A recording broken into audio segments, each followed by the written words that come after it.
right into it today. We're going to start at 165. Just keep going. And then for this part, it's just going to be flute and tambourine, so don't be scared. All right.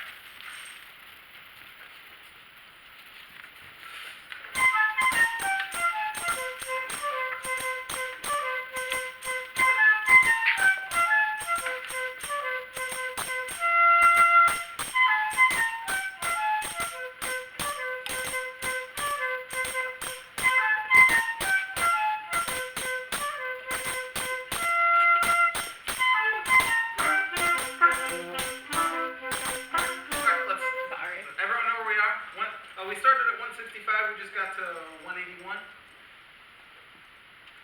Let's just hop to 173.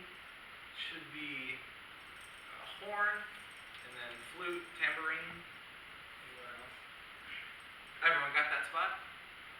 Okay.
So there is a rhythm that you all have.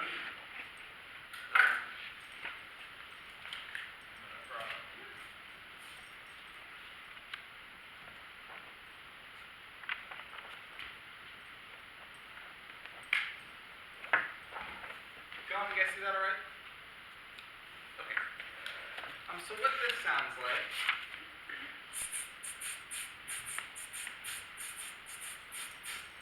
Okay. So what I want you all to sizzle that, really kind of internalize that rhythm. For percussion, if you want to clap this rhythm for me, I'd really appreciate that. So. All right. And then you do.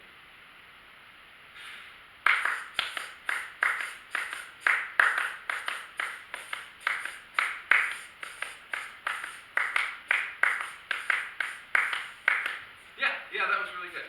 So a tendency we had is to kind of drag a little bit. So you guys are kind of focusing on this too much and you're not getting beat too.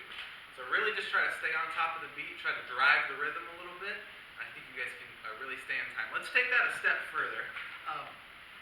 If you want to go to tambourine and play this rhythm, and then for the rest of us, if we want to start on a concert F and just kind of articulate this rhythm a few times.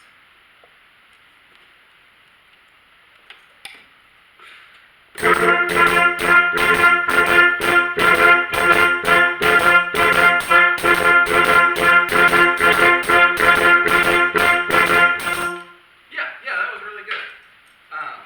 You did a good job staying on top of the beat. And let's start from a 181 where a few more of you come in. And let's get into it a little more. And then really try to focus in on that rhythm and do what we talked about there.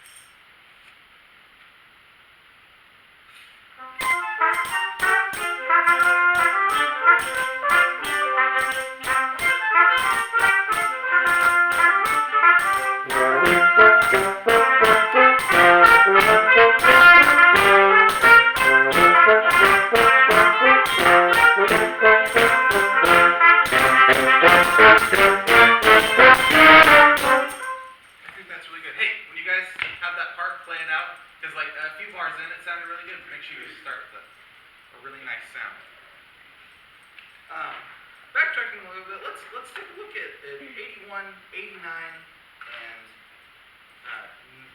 96. Let's look around there. What do you guys have for dynamic markings? What do those look like? Let's start at 81, or 181, excuse me. What do you guys have for dynamics? Sydney? Mezzo forte, yeah. Something like that? Yeah. What about 189? What do you guys have there? Forte. Yeah. So is that louder or softer than? That's louder. Louder, yeah. How about 196? What do you guys got over there? In the back, yeah. Fortissimo. Is that, where does that kind of fit? Like, is it louder than forte? Yeah. Cool. Now, we've only talked about it a little bit, but is there anything softer than mezzo forte? Anyone remember that one?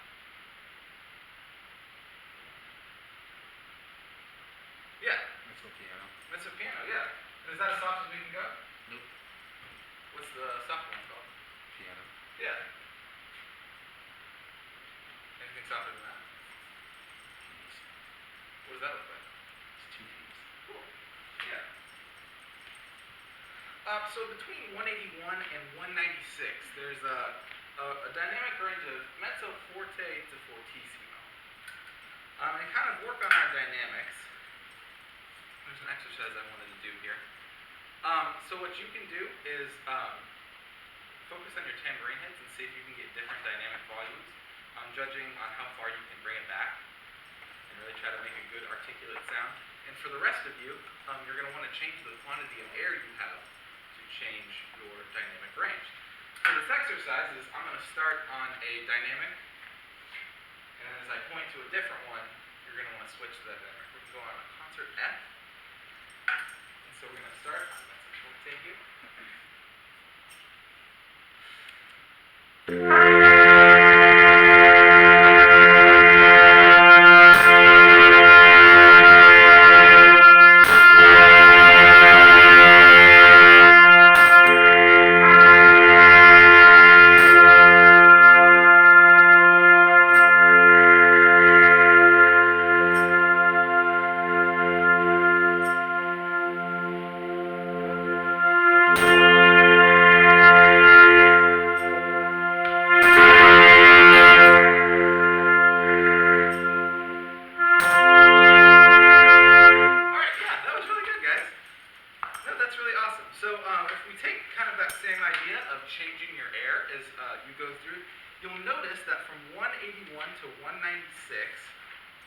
Every time we get to one of those rehearsal marks, it's a little louder.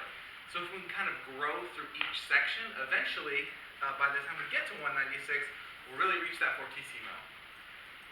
So let's start right there, 181. Let's go a little into 196, see if you guys can really hit that fortissimo.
Kind of backtracking a little bit, from 173, it kind of gets quieter and quieter, and then 165, where it's just the two of you, the tambourine and the flute, it starts kind of softer. So the same thing applies, but kind of in a longer range for you guys.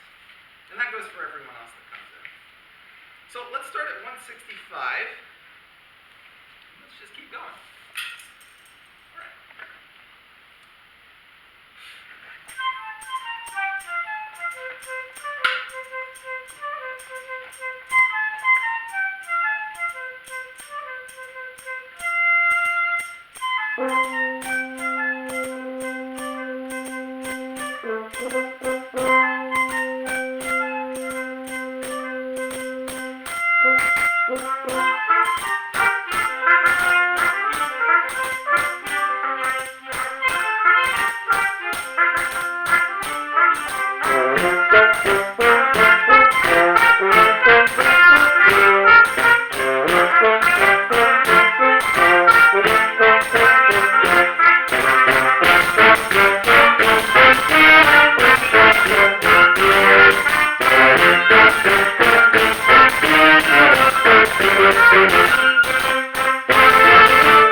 Yeah, yeah, that was really nice. So there's one more thing I want to work on. Right at 165, if you don't play, which is a lot of you, if you could sizzle eighth notes, so like that, and then we're gonna have you guys come in and really try to line up with the sizzling. So sizzlers first. Right, right.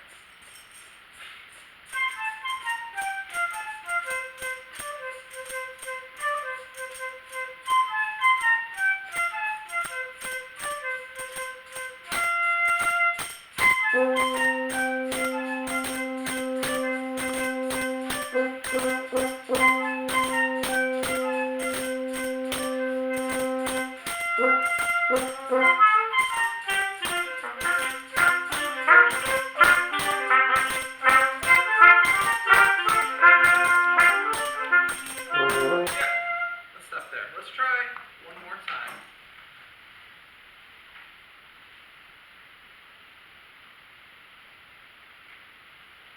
Yeah, and who's playing the first part? You are? Okay, okay. Yeah, for that first entrance, really just try to think about hitting that right on the end of two. Let's start 4 measures before 181. Same deal if you're not playing sizzling, and then really try to come in strong on that end of two. We're going to stop right there. Good job, Austin. Let's get some comments for Austin.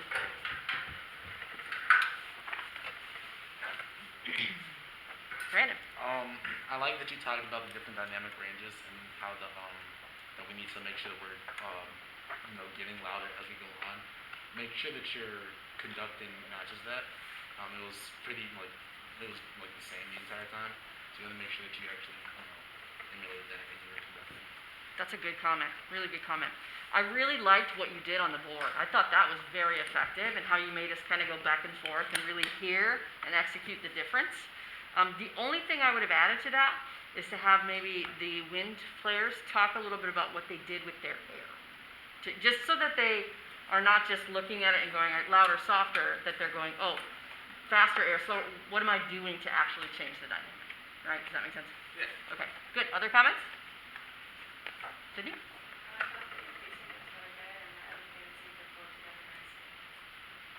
Good. Anyone else? I thought you had a really good rapport with the ensemble. I mean, it felt like you were having fun and you were relaxed. I don't know if you actually were, but it felt like that to me. There's something that you wanted right off the bat that didn't quite happen the way you wanted, and I could tell the whole time, but you never really addressed it. You sort of tried at the end. What about what we did for you was not what you had hoped? Was there dragging a bit? Yes. So, but you never addressed it. How come you didn't address it? Yeah, I tried to get to at the end. I guess I had like a way I wanted to set this lesson up, and I didn't actively change it based on what was happening. Yeah. So that's an important lesson, everyone. You need to make sure that you're able to be flexible enough, and honestly, it would have taken like 10 seconds, I think. So the way I would have dealt with that in front of the group is I would have said to the flute player, Sydney, can you help me lead the tempo just a little bit more? Play a little earlier on the front edge of the pulse. And now that I've said that to her, why don't you try that spot again? And we'll just see that.